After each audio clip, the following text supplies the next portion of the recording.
happy with my life.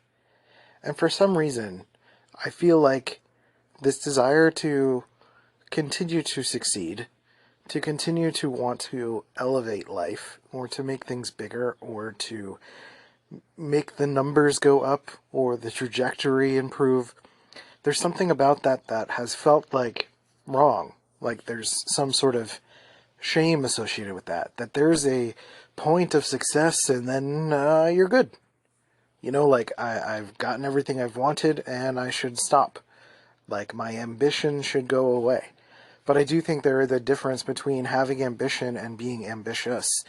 And having a specific want versus living in the process of life and continuing to flow in the process of continuing to contribute to life. And for me, I think that is in relation to like wanting to see the numbers go up. Like I've always loved video games where there are a lot of upgrades, there are abilities to strategize and to, you know, there's an upgrade tree or there is a point to work towards. And I remember when I was a kid, I didn't allow myself to play things like World of Warcraft and stuff like that because I felt like I didn't want to get addicted to stuff. Like I always felt prone to addictions. And perhaps I squashed a natural desire, a natural proclivity to want to improve my circumstance and to see the numbers continually go up, to like deny my almost analytic side of improving the numbers and or concentrating all of that into like a serious way, right?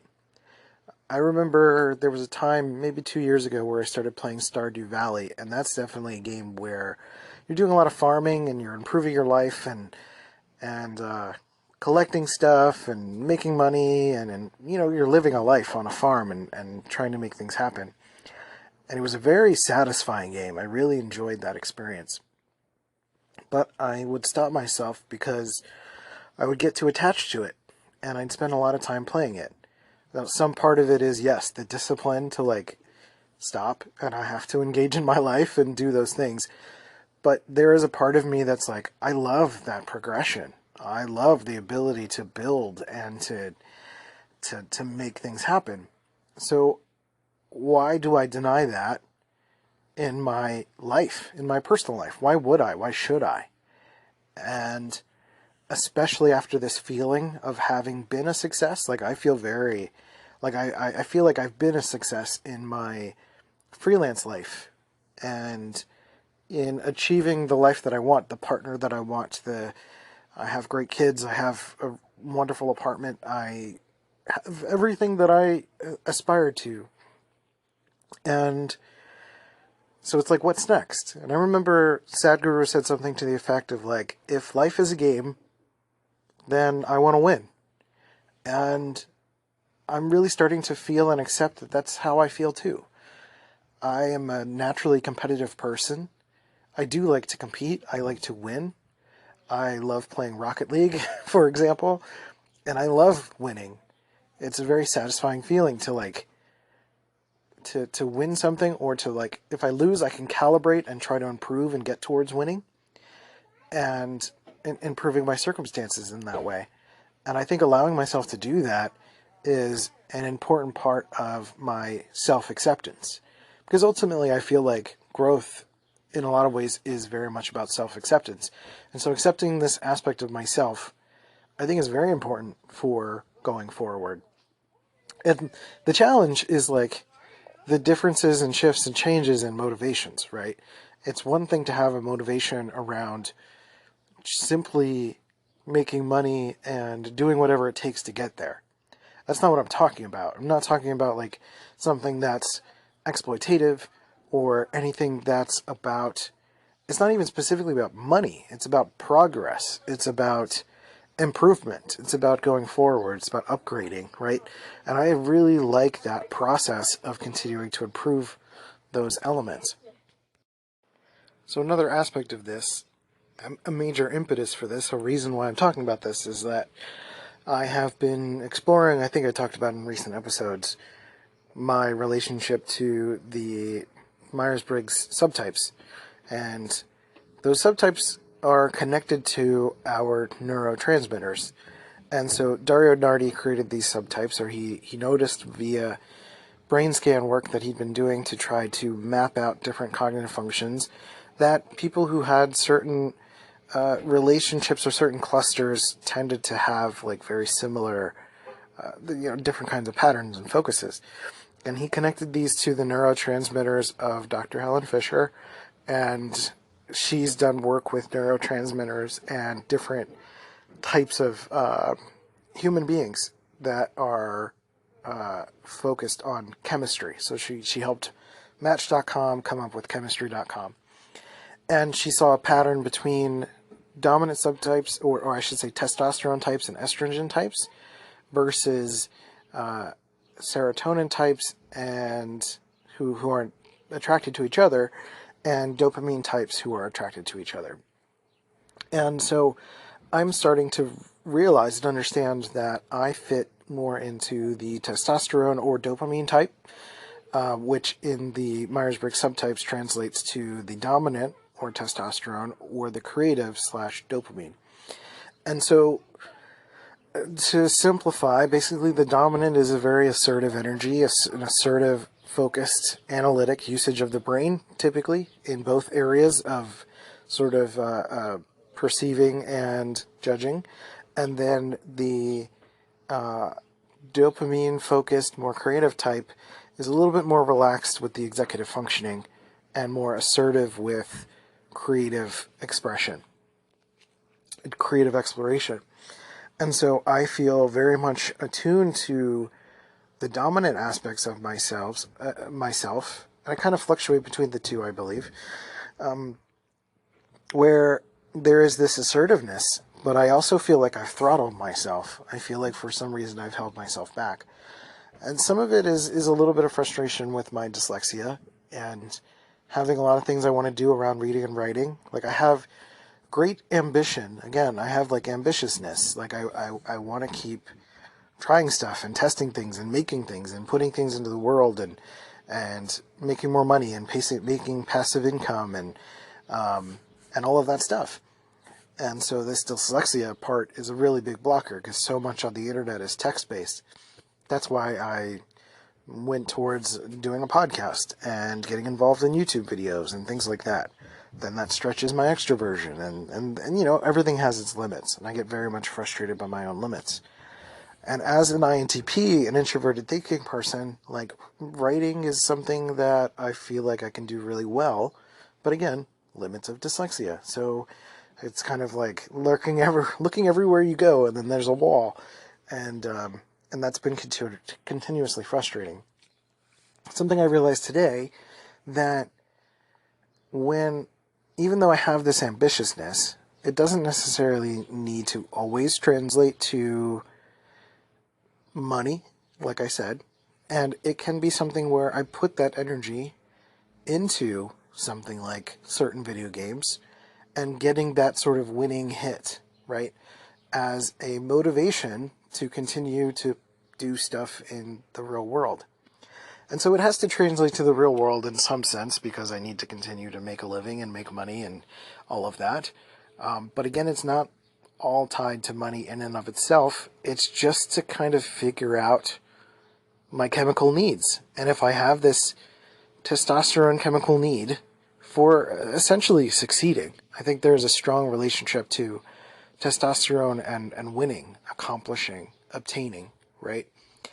And it may not necessarily matter where it comes from, but if I basically take this as a supplement in my life, using video games as a chemical supplement in a sense, then I can be a little bit more regulated. So that's something I want to test out and see how that feels, because if I'm not succeeding, if the numbers are not going up in my life, it's got to go up somewhere. And I think that's that ambition doesn't go away. That desire doesn't go away. It doesn't matter how spiritually grown of a person, the desire is still there. Like, we have desires, and the difference is seeing them and getting to know them and navigating them and working with them. And one of the best things that we can do is get to know our chemical experience. So I would encourage you listening that if you really want to start to get to know your chemical experience, or you're experiencing some sort of chemical dysregulation, this, over the course of this podcast, over 500 episodes, like exploring testosterone, serotonin, dopamine, and estrogen / oxytocin. Estrogen produces oxytocin.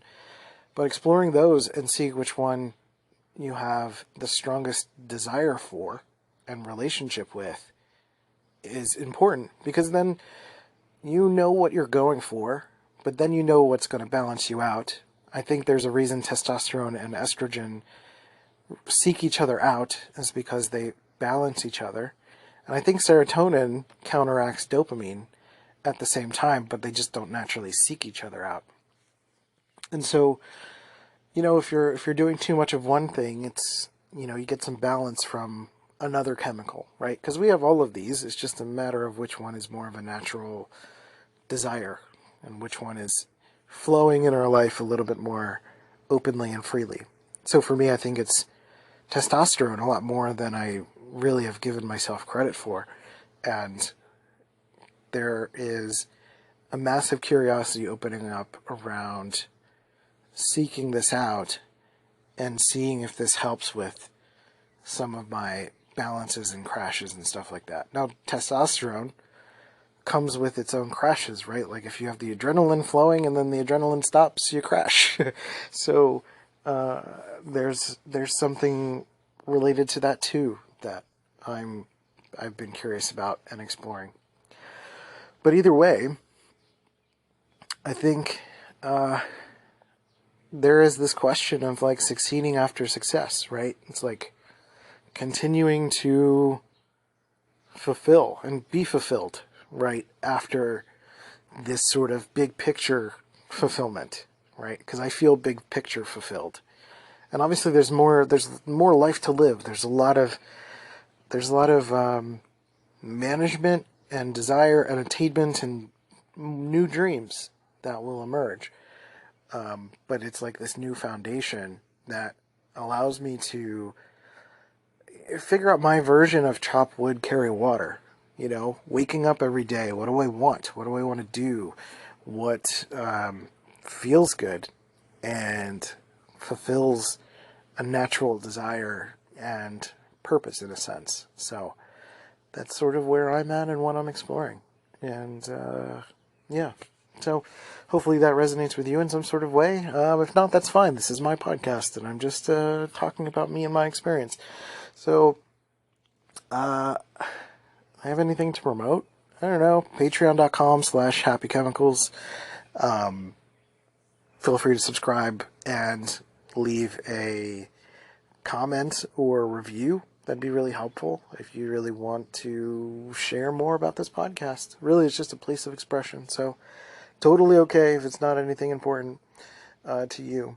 And I guess I should probably add this last thing about the testosterone stuff, is that there's a reason that I'm self-examining this a lot too, is that doing research around testosterone feels a lot about men being insecure about their masculinity, and it's really hard to get to the core of a helpfulness around this chemical, right? Like, there is this relationship to winning, like I said, and obtaining.